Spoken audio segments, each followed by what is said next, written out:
Hi guys, it's Bonnie Marquette, and this is a fun and quick tutorial on using background images for your tabletop photography, which is part of my class, Tabletop Macro and Close-Up Photography for Beginners. And this is a fun and quick thing that you can do right now. Where I'm at, it's raining and it's cold and miserable outside, so I want to do something fun, and I wanted to show you guys how to do this.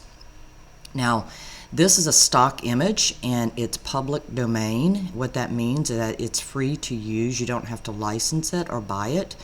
And I'm using this today. I'm going to be using one of my own also, but I have to tell you, please don't steal any photographer's images. Don't go online and just try to download something that you find. You can go, the site that I use is called freeimages.com. And you can go there, type in a keyword, and pull up whatever background image that you want to use. So I started with this one. This is a beautiful tropical waterfall, and I'm going to be taking some of the flowers that I found blooming. It's not quite spring yet, but I got a few things blooming, and I even picked a couple of weeds, and I'm going to take them on a trip around the world that you will see. So this was my first image I chose for our background.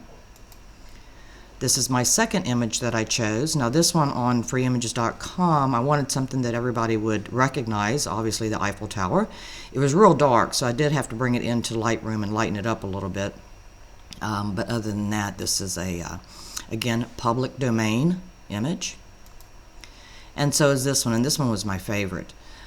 This is, again, on freeimages.com. No, I'm not being paid by them. I just like to use them. It's a gorgeous shot, and you're going to see what I'm going to do with this. And then the last image we're going to use, this is mine. This was shot in my woods. So I own this image, so I can do whatever I want to with it. And I'm going to take this and blur it and show you how to make a really cool background you can use either inside or outside.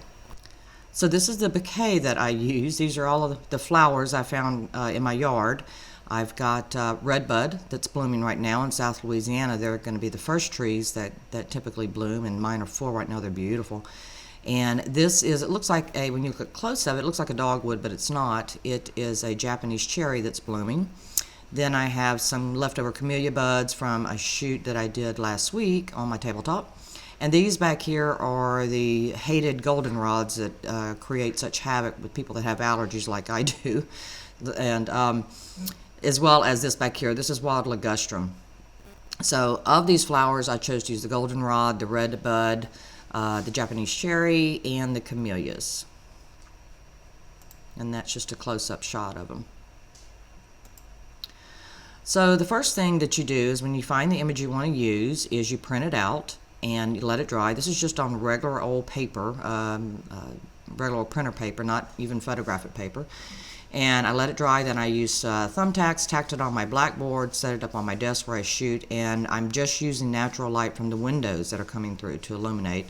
This is that wonderful little apparatus that I use called a third hand that has the clamps and everything else, and I use it to hold my flowers.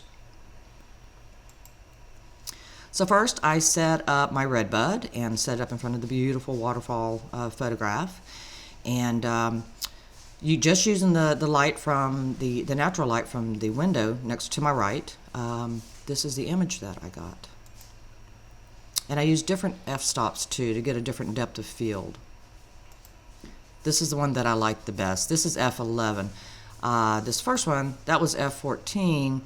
But the way that the shot, plus I moved this flower a little bit closer to the image rather than further away, because the closer you pull your object to your camera, the softer the background's going to get, particularly if you're using a macro lens. So I wanted it a little sharper, so I pushed it a little bit closer to the waterfall picture and was able to get this shot. And again, this is just natural light from my window. Then I took my redbud to go see the Eiffel Tower. Now in this case, when I was shooting, I noticed that the background looked a little, in the picture was looking a little, it was dark, you can probably tell over here. So I did add my LED light, and I put up a white card to bounce the light from the LED light and then onto the background without creating a shadow from these redbuds. And these are some of the photos that I got.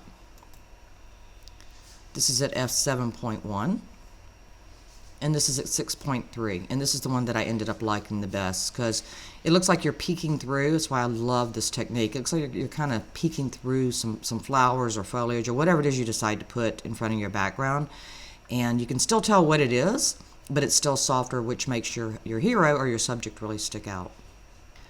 So then I took my Japanese cherries to the Eiffel Tower and did the same thing, put them with my third hand, holding the flowers, and then used this whiteboard to pull some of the light that was coming in from that back window and bounce it and side light the edge of these flowers. And that's what I got. Again, it's like you're peeking through and sneaking a peek at the Eiffel Tower. Then I decided to take my poor, nasty goldenrods that everybody hates, everybody cuts out of their yard, and bring them to the Eiffel Tower. They deserve love too. If you want to go to my website, I actually have a blog about photographing weeds. I actually love to photograph weeds. I think that they get a bum rap. Anyway, so in this case, I wanted to brighten up this a little bit. So I have my LED just slightly, and I can dim this thing so it has just a little bit of light hitting it. I had to raise this up. This is actually a recipe book holder that's holding this up because these goldenrods are so tall. And this whiteboard, of course, is taking the light coming in from the window and reflecting it back, filling in the backside of these flowers. And that's the shot that I got.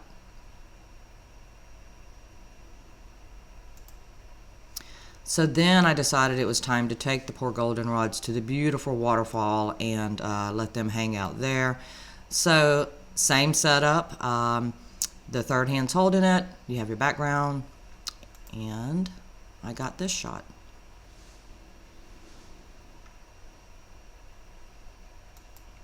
Then it was time to take my camellia buds to the waterfall.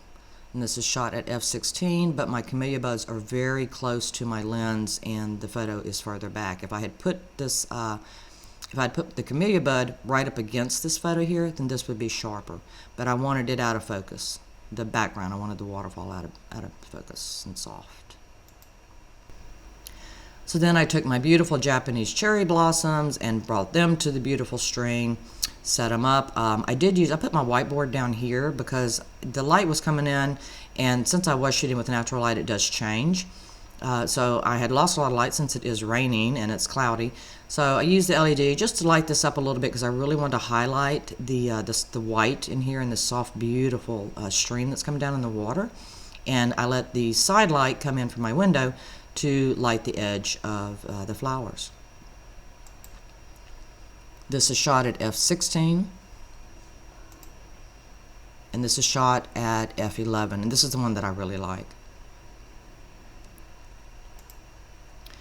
So I took my favorite, my red buds, took them to the stream too, and the first thing I do when I do these type of shots is I set my composition up first because I want to, in this case, I want to look through these flowers and see the background. So I get try to get the composition right first, then I'll adjust my lighting, use my whiteboards, my blackboards, or whatever. And this was my favorite shot of the whole day. It's very simple. You can see the beautiful flowing water in the background. The flowers are lit, but they're only lit from natural side light, and they're just soft enough, and it looks surreal. It was my favorite shot. And this was shot at f/16. So then the final thing I'm going to show you, this is my photo, like I told you, that I got in my woods, shot it probably a couple weeks ago.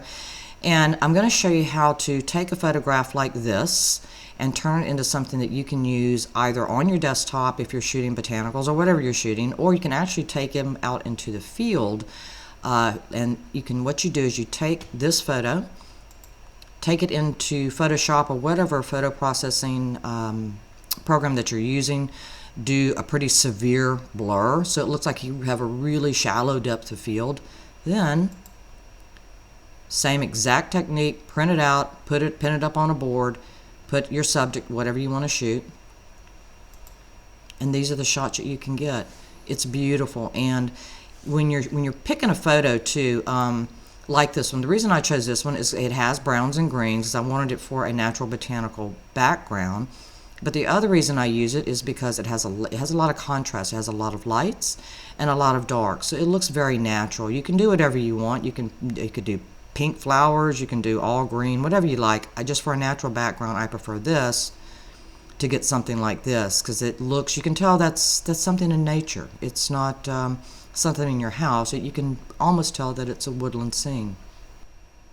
So if you want to do this and you want to use this technique outside, you certainly can. I've done it many times before. Say you have a shot of flowers, a flower that you want to shoot, but there's all sorts of, there's a fence or there's the neighbor's yard or something behind it. You can't pick the flower and take it inside. You could print something like this on something a little more substantial than just regular printer paper and take it outside, or you could put it in a sleeve or something. Just make sure it doesn't reflect if you put it in a plastic sleeve.